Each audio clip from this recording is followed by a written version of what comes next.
Hello everyone, आज हम करने जा रहे हैं क्लास 10th और उसकी एक्सरसाइज 8.2 का उसका हमें टेबल बनाना पड़ता है या टेबल ड्राइव करना पड़ता है या हमें उसको याद करना पड़ता है। तो बहुत सारे टीचरों का अलग अलग तरीका है। तो मैं आज आपको एक ट्रिक देने वाला हूँ जिसके अंदर आपने दो ट्राइंगल बनाए हैं, जिसके एक का एंगल मैंने एक ट्राइंगल का एंगल मैंने सिर्फ 45 डिग्री रखा है और एक का मैंने 30 रखा और 60 डिग्री रखा है। ठीक है, तो ये एंगल्स जो होते हैं ये 90 डिग्री के होते हैं। तो बस तो इसका ट्रिक क्या है कि आपका जो 45 वाली डिग्री का एंगल होगा तो आपने उसका यही ट्रिक है। तो ट्रिक क्या है आपका, इसमें 1 और इसके अंदर क्या होता है √2। इसके अंदर आपने क्या करना है, 1 इधर से स्टार्ट करना है, 2 और इधर क्या √3, इतना तैयार करना है आपने। देखो एक तरफ हमें टेबल पूरा तैयार करना पड़ता है और एक तरफ हमें सिर्फ इतना तैयार करना पड़ता है। तो इससे हमें सभी वैल्यू हम फाइंड कर सकते हैं, सिर्फ 0 की वैल्यू छोड़कर। बाकी हम सभी जो हमारे पास टेबल है 0 डिग्री, फिर 30 डिग्री, फिर 45 डिग्री, फिर 60 डिग्री और फिर लास्ट में क्या होता है 90 डिग्री। देखो ये 0 वाली और 90 वाली डिग्री हम ये आसान होती है, ये हम याद भी कर सकते हैं। लेकिन ये बीच वाली जो वैल्यू होती है ये तीनों की है ना, ये हमें याद नहीं रहती हैं। तो इसके लिए क्या होता है, हमें तो ड्राइव करना पड़ता है पूरा टेबल।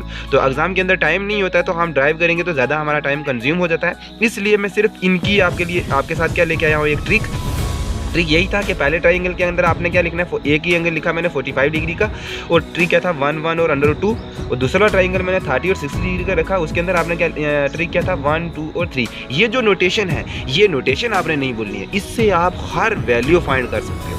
तो चलो मैं कुछ 1-2 एग्जाम्पल इस पर लेकर और 1-2 एग्जाम्पल इसके ऊपर लेकर मैं आपको कुछ करके बताना चाहता हूँ। तो चलो पहले लेते हैं हम sin 30 डिग्री लेते हैं। तो sin 30 डिग्री की वैल्यू क्या है, सबसे पहले हमें फार्मूला आता है। sin 30 का फार्मूला क्या होता है, फार्मूला था साइन का परपेंडिकुलर बटा हाइपोटेन्यूज। तो 30 डिग्री ले रहे थे, 30 डिग्री इस ट्राइंगल के अंदर आ रहा है, इसके अंदर तो आ नहीं रहा है। तो इसके अंदर देखें तो एंगल के सामने क्या था परपेंडिकुलर, तो एंगल के सामने परपेंडिकुलर तो हमें चाहिए परपेंडिकुलर कितना आ गया हमारे पास 1, तो ये आ गया 1।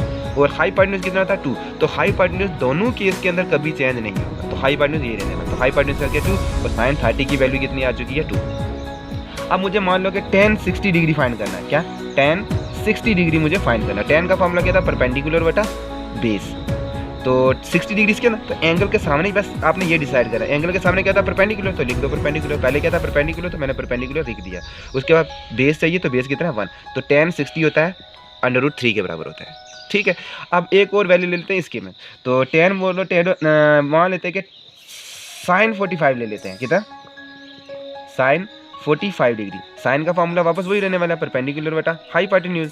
तो परपेंडिकुलर देखो इधर से लो तो ये क्या गया परपेंडिकुलर कितना आज के आपके पास 1 और हाइपोटेन्यूज कितना आपका वो कभी चेंज नहीं होगा था √2। तो sin 45 पर वैल्यू होती है 1/√2। देखो कितना आसानी से आपने कोई भी वैल्यू फाइंड कर सकते हो सिर्फ 0 की वैल्यू छोड़कर। देखो 0 की वैल्यू देखो sin 0 जो होता है, sin 0 जो होता है वो 0 के बराबर होता है, sin 90 जो होता है वो 1 के बराबर होता है, cos 0 जो होता है वो 1 के बराबर होता है और cos 90 जो होता है वो 0 के बराबर है। अब यहाँ से एक ना डिफाइन की वैल्यू चलो मैं आपको डिफाइन करके बताता हूँ। मान लो कि काट मुझे 90 डिग्री चाहिए, तो काट 90, देखो काट का फॉर्मूला होता है cos/sin।